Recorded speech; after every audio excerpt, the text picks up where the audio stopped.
오늘은 베드로전서 2장 4절에서 10절 말씀을 통해서 찬양을 전하는 삶,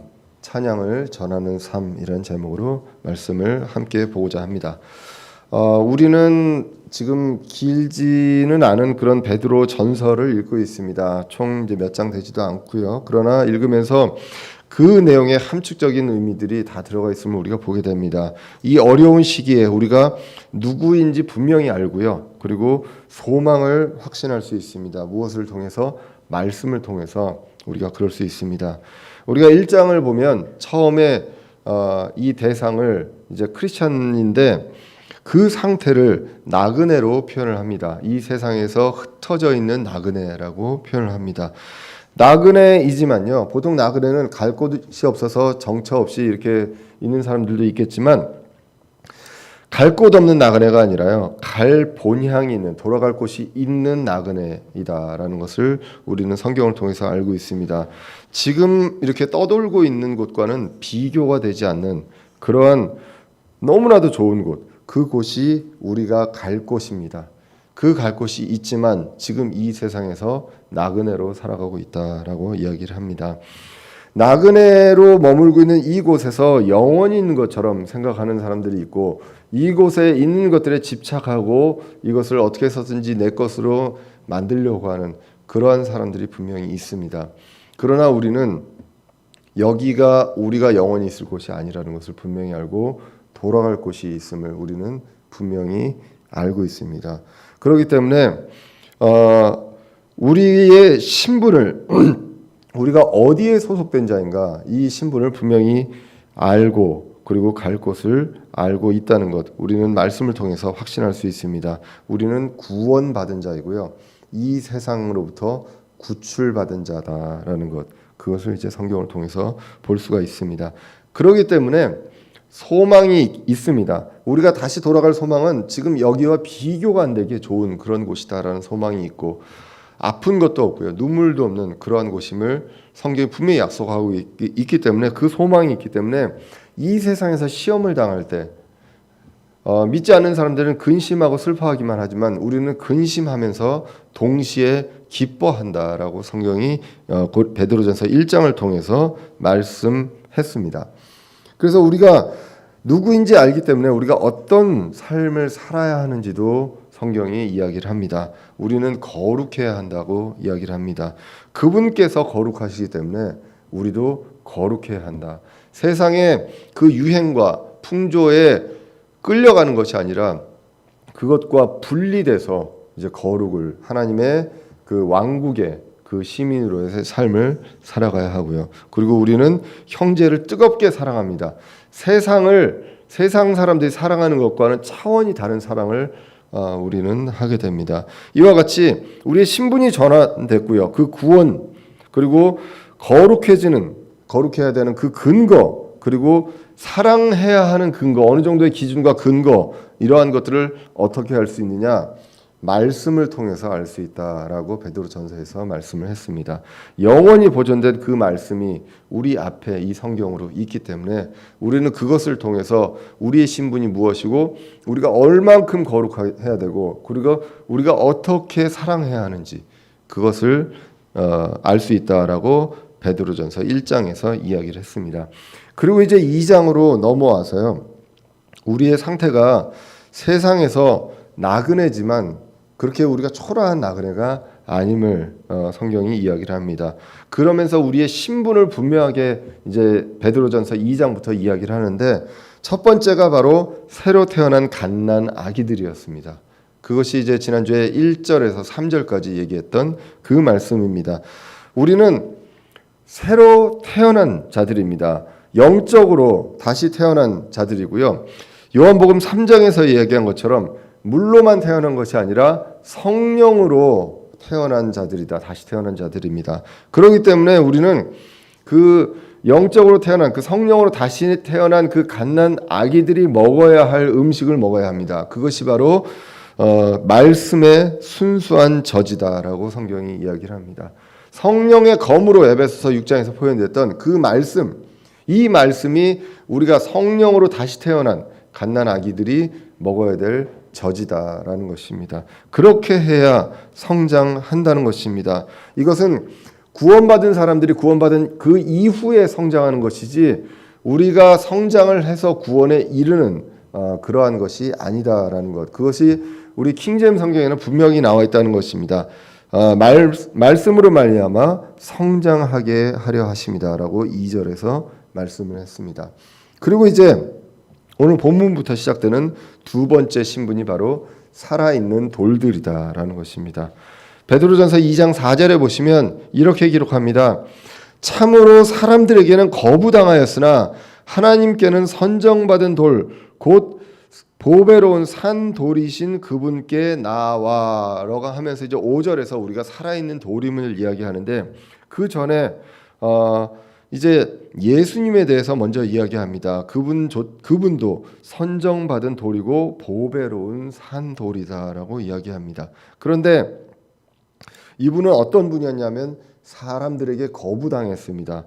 사람들에게 모욕을 당했습니다. 그리고 사람들에 의해서 그리고 마귀의 이끌림에 의해서 십자가에 이제 달리게 됩니다. 이것은 계획된 것임을 우리는 성경을 통해서 이제 보게 됩니다. 그런데 사람들에게 거부당했고 사람들에게 인정받지 못했지만 그분은 하나님께 선정받은 그리고 보배로운 산 돌이다라고 이야기를 하고 있습니다. 누가복음 16장에 보면요, 예수님이 이제 그 청지기에 대한 비유를 이야기하면서 사람이 두 주인을 섬길 수 없다라고 이야기했습니다. 하나님과 만몬을 동시에 섬길 수 없다라고 이야기를 했을 때 바리새인들이 비웃습니다. 그것을 보고 누가복음 16장 15절에서 예수님이 말씀하십니다. 그분께서 그들에게 이르시되 너희는 사람들 앞에서 너희 자신을 의롭게 만드는 자들이나 너희 마음을 하나님께서 아시나니 사람들 가운데 높이 평가받는 것은 하나님 보시기에 가증한 것이니라 라고 이야기합니다. 그리고 오늘 베드로전서 2장 1절에서 우리가 피해야 될 것을 이야기하면서 위선이 나오는데 그 위선자의 대표가 이 바리새인이었던 것을 우리는 알게 됩니다. 결국 사람들에게 높여지고 인정받으려고 하는 사람들, 그러한 사람들, 마음은 그렇지 않지만 그러려는 사람들은 하나님 보시기에 가증한 자들입니다. 하나님이 인정 안 하시는 그러한 사람들입니다. 반대로 사람들에게 거부당하고 멸시당하나 의로 인해서 그러한 사람들은 하나님께서 높이 평가해 주신다라는 것입니다.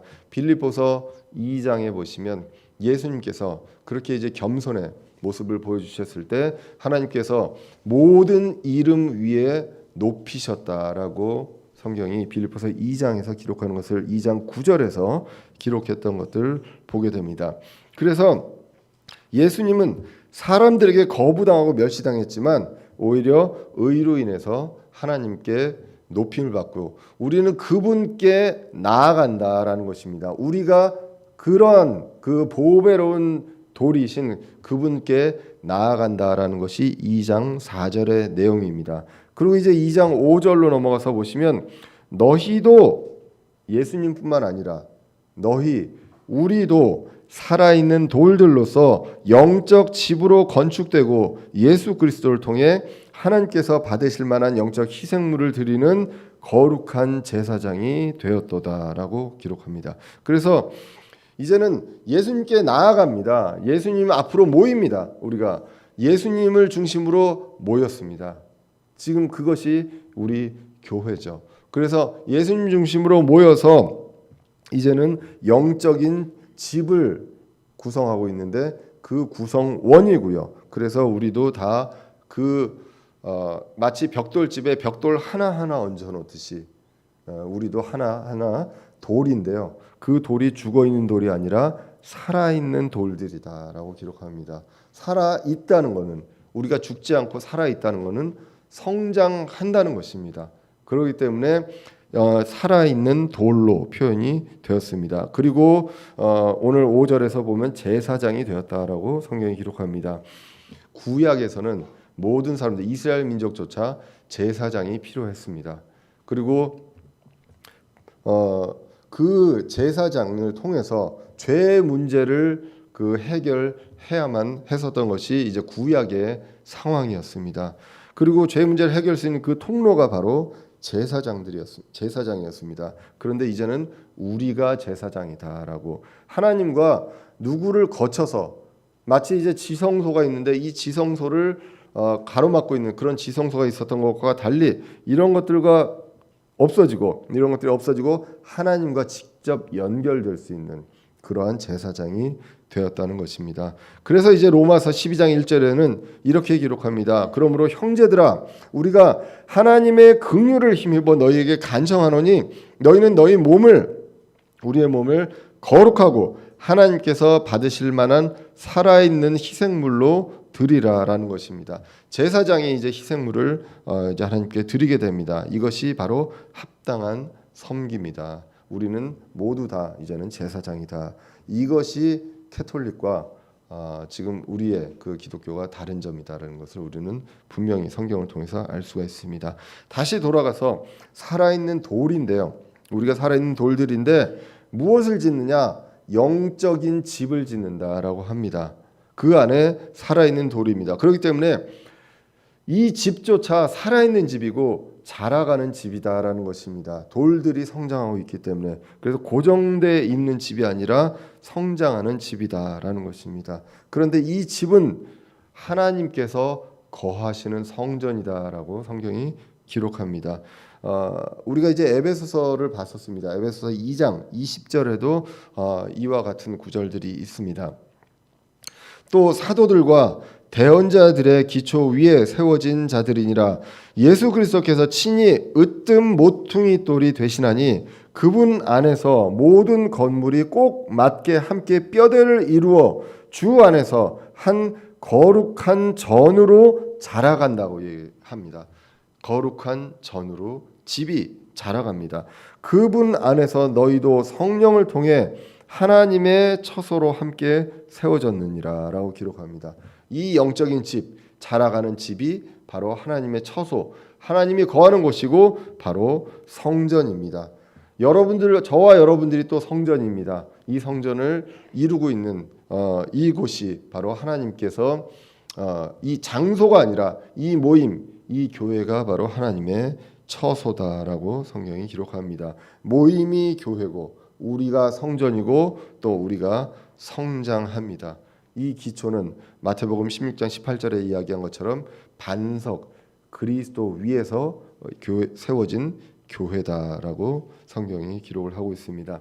자, 그래서 2장 4절에서 5절에 이 내용을 이야기하면서 이 베드로 전서도 또 구약 성경을 인용해서 말씀에 근거해서 이 내용을 이야기를 하고 있습니다. 베드로전서 2장 6절 이하에서는 이 근거를 이야기하고 있습니다. 보시면 6절에 그런즉 성경 기록에도 보라 내가 선택한 보배로운 으뜸 모퉁이돌을 시온에 두노니 그를 믿는 자는 당황하지 아니하리라 하시는 말씀이 들어 있느니라라고 기록합니다. 이 말씀이 어디에 있느냐? 이사야서 28장 16절에 나와 있습니다. 앞뒤 구절을 보시면 당시에 그 에브라임과 그리고 예루살렘에 대한 저주가 있습니다. 그 저주가 있는데 그 이후에 하나님의 약속을 이야기하면서 한 돌을 시온에 두어 기초로 삼으며 그런데 이 돌이 단련된 돌이고 보배로운 모퉁이 돌이고 견고한 기초다. 그렇기 때문에 믿는 자는 다급하지 않을 것이다라고 이사야서에서 예수님에 대해서 말씀하신 이 내용 그리고 이 돌이 기초가 될 것이고 언젠가는 그 위에 돌들을 통해서 하나님의 영적인 집 성전이 이루어질 것이라는 그 예언에 대한 말씀을 이사야서를 근거로 오늘 베드로 전서에서 이야기를 하고 있습니다. 이 모퉁이 돌이라는 것은 영어로 코너스톤입니다. 그래서 집을 지을 때 사각형 집을 지을 때 이 끄트머리에 있는 이 돌인데 이것이 굉장히 그 견고하고 집을 견고하게 해주고 중요한 기초가 되기 때문에 예수님을 모퉁이 돌로 이야기를 합니다. 그러나 그 위에 이제 여러 가지 돌들을 통해서 집들이 지어지게 됩니다. 베드로전서 2장 7절로 넘어가시면 그러므로 그분께서 믿는 너희에게는 보배로우시나 불순종하는 자들에게는 건축자들이 거부한 그 돌이 되셨느니라. 바로 그 돌이 모퉁이의 머릿돌이 되고 걸림돌과 실족하게 하는 반석이 되되 순종하지 아니하여 말씀에 걸려 넘어지는 자들에게 글이 되었나니 그들은 또한 그렇게 되도록 정하여졌느니라. 이 내용도 결국 이사야서 8장 14절에 나와 있는 내용들을 인용을 한 것입니다. 자, 그래서 똑같은 돌이 있어도요, 정말로 그 건축을 할 때 필요한 모퉁이 돌로 사용될 수도 있지만 그것을 알아보지 못하는 사람들한테는 그냥 버려지는 돌이고 걸려 넘어지는 돌이라는 것입니다. 똑같이 예수님을 보고 똑같이 복음을 들어도 걸려 넘어지는 그러한 사람들이 있는 반면에, 그리고 예수님을 받아들이고 구원받는 사람들이 있습니다. 예수님 당시에 예수님의 말씀을 듣고 예수님께 돌아오는 사람들이 있었던 반면에 그것을 거부하고 예수님께서 십자가에 달리시도록 도움과 이런 것들을 준 그러한 자들도 분명히 있었다는 것입니다. 그래서 그러한 모든 내용들이 이사야서에 나와 있는 이사야서 8장 14절을 통해서 나와 있었고, 그것을 이제 오늘 본문으로 이야기를 합니다. 그래서 신자들에게는 보배로운 돌입니다. 그러나 거부하는 자들에게는 걸림돌과 실족하는 그런 반석이 된다.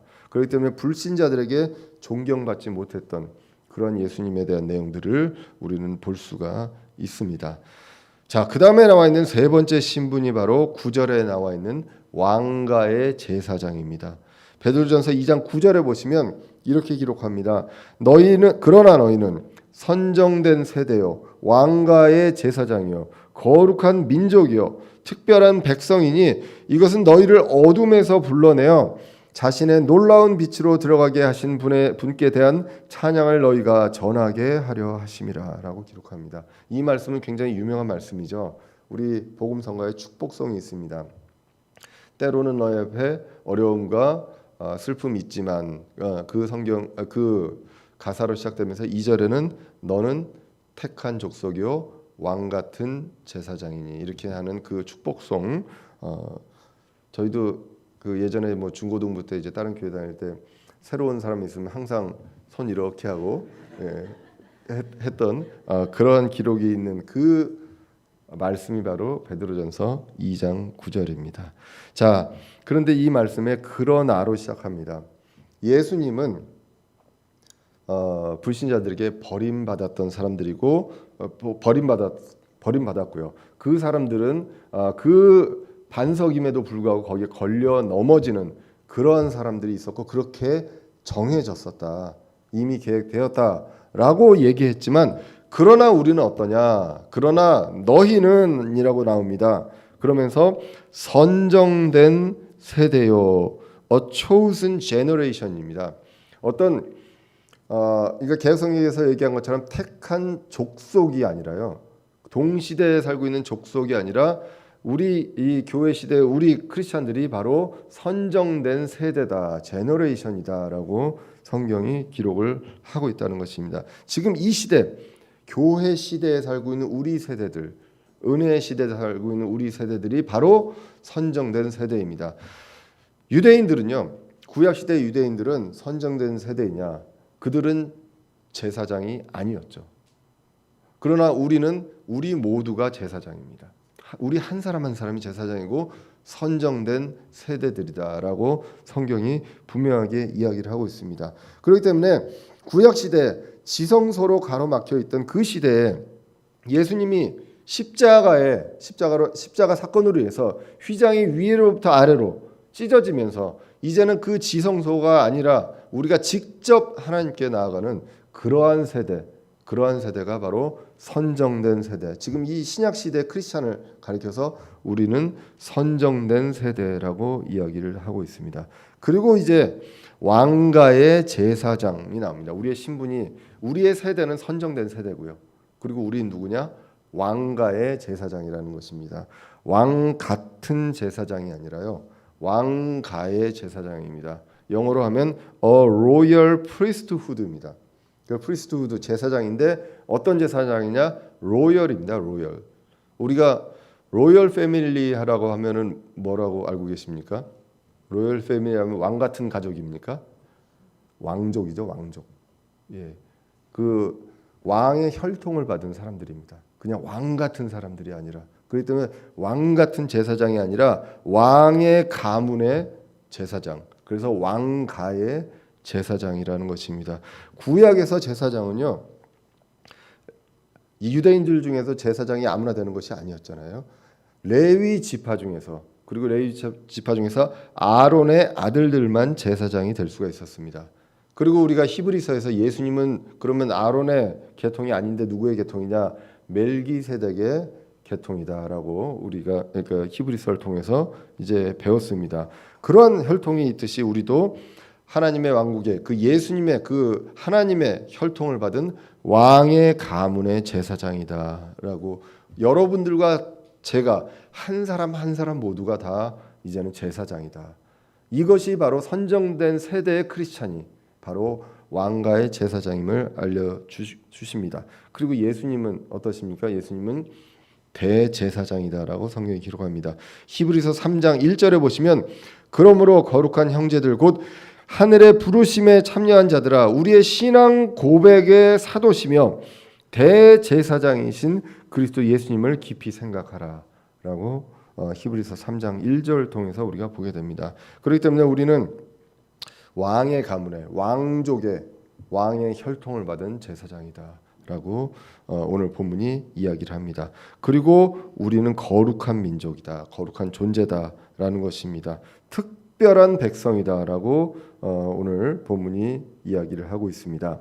2장 9절에 특별한 백성이니 거룩한 민족이고 특별한 백성이다. 세상의 어느 국가의 시민과 비교할 수 없이 다른 특별한 백성이다. 영어로 특별한에서 peculiar이라고 나오는데 이것이 독특하다는 것이 되고요. 그러니까 차별화되는 거예요. 완전히 보기에도 다르다, 독특하다는 것이고 특별한 것이고, 또 이 peculiar은 어디에 소속되어 있다, 누구의 소유다라는 뜻도 있습니다. 그렇기 때문에 우리는 하나님의 왕국에 소유된 그러한 백성이다라는 것입니다.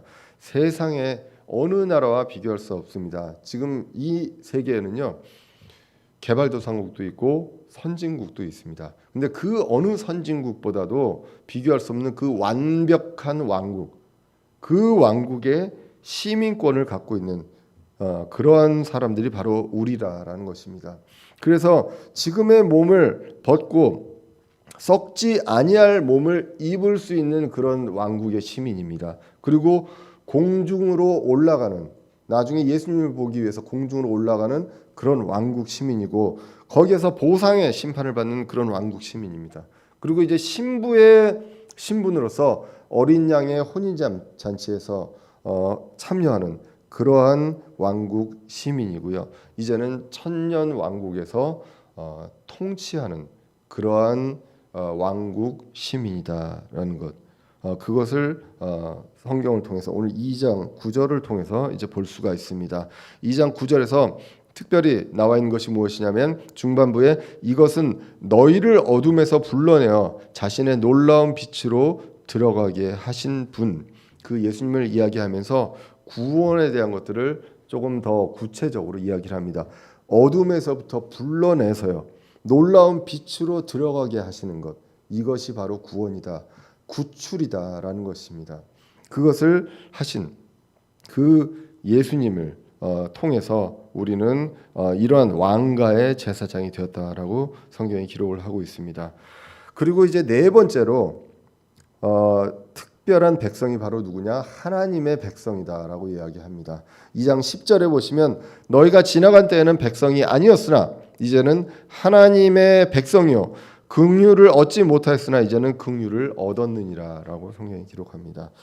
에베소서 2장 11절에도 보시면, 그러므로 기억하라, 너희는 지나간 때에 육체로는 이방인이요 손으로는 육체에 행하는 할례를 받아 할례자라 불리는 자들에 의해 무할례자들이라 불리던 자들이다라고 기록합니다. 우리는 이방인이었고 외인이었습니다. 그런데 긍휼을 얻어서 이제는 구원받고 구출받는 받은 그러한 이제는 하나님의 백성입니다. 하나님의 왕국의 백성이고 그 시민권자입니다.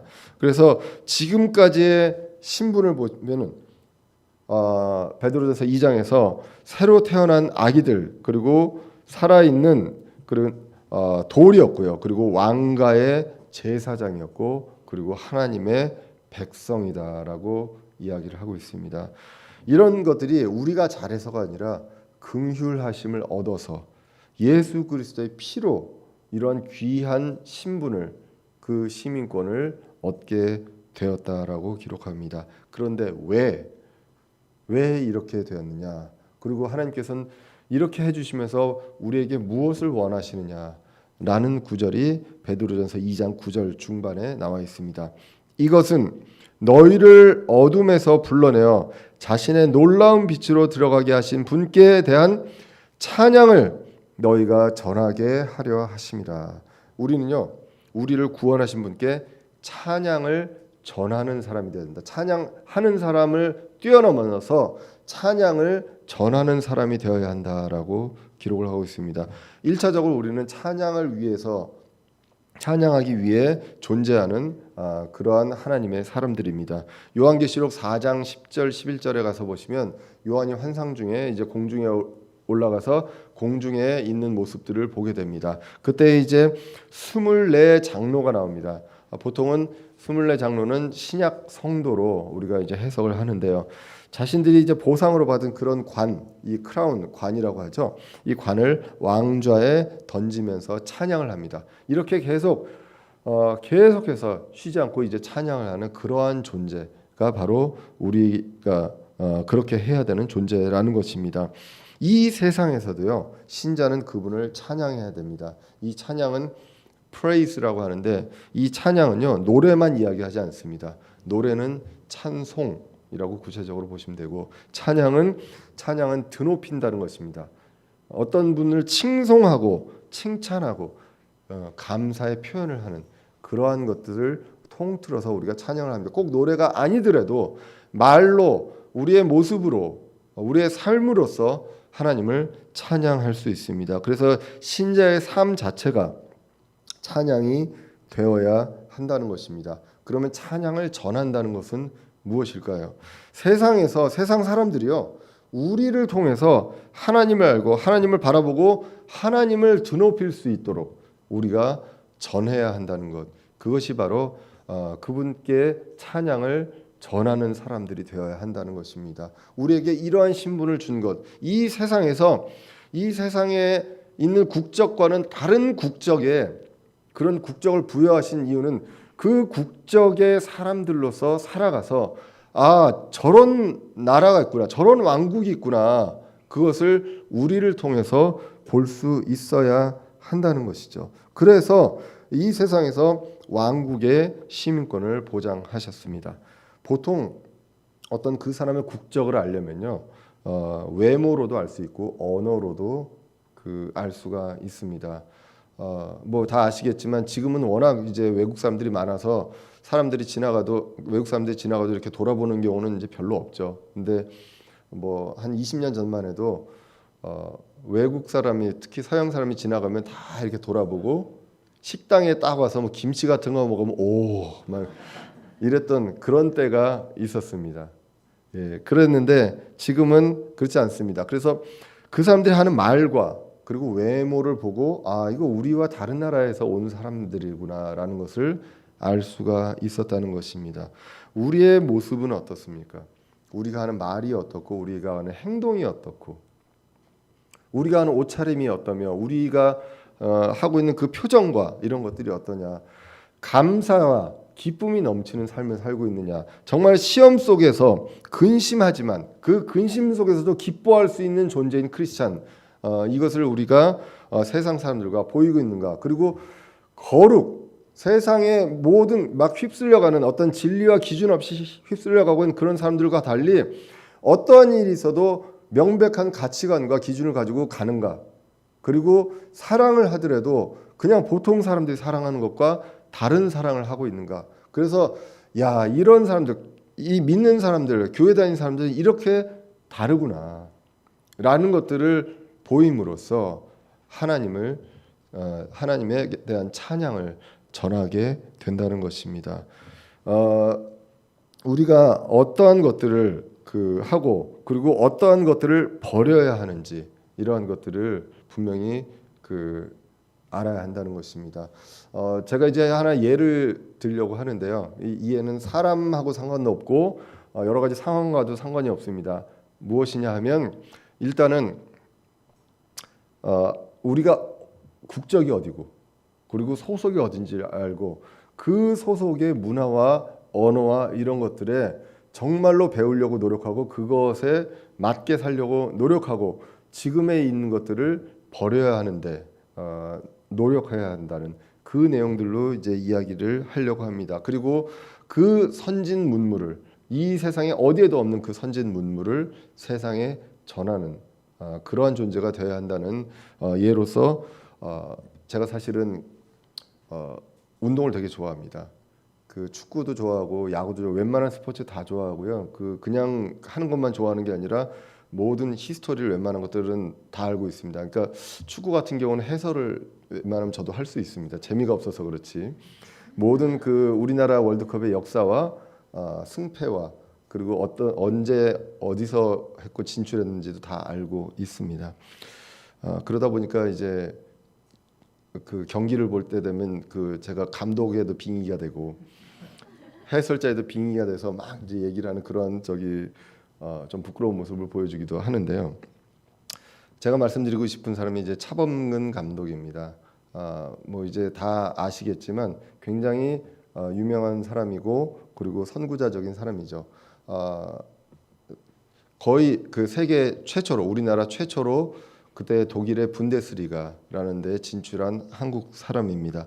당시에는요. 지금은 영국의 프리미어 리그가 가장 최고의 리그이지만 당시에는 독일의 분데스리가가 세계 최고의 리그였고요. 차범근 감독이 그때 당시에 선수로 처음 이제 진출을 했었습니다. 그러니까 세계 어느 나라보다도 축구에 대해서 선진국이었던 그 나라에 가서 선수 생활을 해서 최근까지도 외국인 최다골 기록을 차범근 감독이 갖고 있을 정도로 그래서 독일 사람 중에 차범근 감독을 모르는 사람이 그러니까 제 또래 정도보다 나이 많은 사람들 중에는 없어요. 거의. 제가 학교에 나가서 독일 사람들 만나면 나이 좀 있는 분들한테 물어보면 다 압니다. 그 사람들은 어떻게 발음하냐면 붐큰차 이렇게 얘기합니다.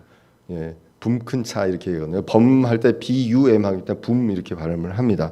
그런데 이분이 가서 이제 그 문화에 적응하기 위해서 노력했던 그래서 독일어와 그 가족들과 심지어는 한국 음식을 안 먹었다는 일화도 있습니다. 그렇게 독하게 거기에 모든 것들을 배우려고 노력을 했었습니다. 그래서 좋은 결과를 냈고요. 그 다음에 우리나라 와서 우리나라의 축구 문화에서 처음 시작했던 것이 바로 어린이 축구 교실입니다.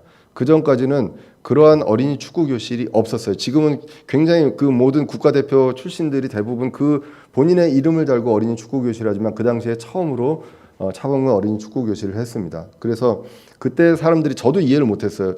한 1, 2년만 우리나라에서 좀 축구를 더 프로축구에서 좀 하지. 근데 그걸 안 하고 바로 어린이 축구 교실을 해서 아이들을 이제 키우는 그쪽으로 하더라고요. 그래서 아이들이 즐겁게 축구를 할 수 있고 그것을 통해서 이제 새로운 문화의 새로운 세대의 국가대표들이 나올 수 있게끔 그래서 지금의 국가대표들 중에 차범근 키즈라고 하는 사람들이 꽤 있습니다. 그렇게 해서 그것들을 배우려고 독일에서 노력을 했고 우리나라에 와서 그 문물들을 전파하려고 노력을 했던 그러한 것들을 이제 보게 됩니다. 그러면 우리는 하나님의 왕국의 시민으로서 하나님의 왕국의 시민으로의 삶과 언어와 이러한 부분들을 정말 온몸으로 배우려고 노력을 해야 하겠죠. 내 몸 안에 이 모든 것들이 다 들어갈 수 있도록 노력을 해야 되겠습니다. 어떻게 배워야 합니까? 바로 말씀을 통해서 말씀의 젖을 읽고 또 단단한 음식을 먹어가면서 말씀의 음식을 먹으면서 이런 것들을 배웁니다. 그 다음에 이러한 것들을 세상에 알리는 것. 우리의 놀라운 정말 수준 높은 왕국의 크리스찬의 어떤 문화를 퍼뜨려야 합니다. 교회가 세상의 어떤 교회 문화의 것들을 세상에 이제 알려야 되는데 지금은 거꾸로 세상에 있는 문화들이 교회로 들어오고 있죠. 많이들 이야기합니다. 시대가 변하기 때문에 교회가 변해야 된다고요. 시대가 변해도 변해야 되지 말아야 할 곳이 바로 교회이고, 왜냐하면 우리는 이 시대에 이 망해져갈 멸망으로 가고 있는 이러한 나라들과는 비교할 수 없는 완벽한 하나님의 왕국의 시민이고요. 그 시스템을, 그 국가 체제를 알고 있는 사람들이고 앞으로도 말씀을 통해서 알아가야 하는 사람들이기 때문입니다. 그렇기 때문에 이러한 것을 통해서 우리는 말씀을 통해서 알아가면서 구별되는 모습과 구별되는 삶을 살 때 그분에 대한 찬양을 전하는 것이다. 그것을 위해서 우리에게 그 귀한 신분을 주셨다라고 성경이 기록합니다. 그렇기 때문에 오늘 본문 이후에 11절부터는 구체적으로 그러한 찬양을 전하는 삶이 어떠한 삶인지 그것에 대해서 11절 이하에서부터 이제 말씀을 하고 있습니다. 자, 그래서 사악한 세상에서요, 찬양을 전하는 삶이 무엇인지 분명히 알고 그것을 전해야 되는 그러한 우리들임을 우리는 잊지 말고 살아야 하겠습니다. 그러기 위해서 우리는 정말로 열심히 그 왕국의 문화와 그 왕국에서의 삶에 대해서 공부해야 합니다. 그것이 바로 말씀을 통해서 공부한다는 것입니다. 그래서 귀한 신분을 주신 주님을 기억하고요, 이 세상에서 그 사명을 정말 주님 다시 오신 날까지 정말 성실하게 다하는 저와 여러분들, 그리고 대전은혜 침례교회 성도들이 되어야 하겠습니다. 기도하겠습니다.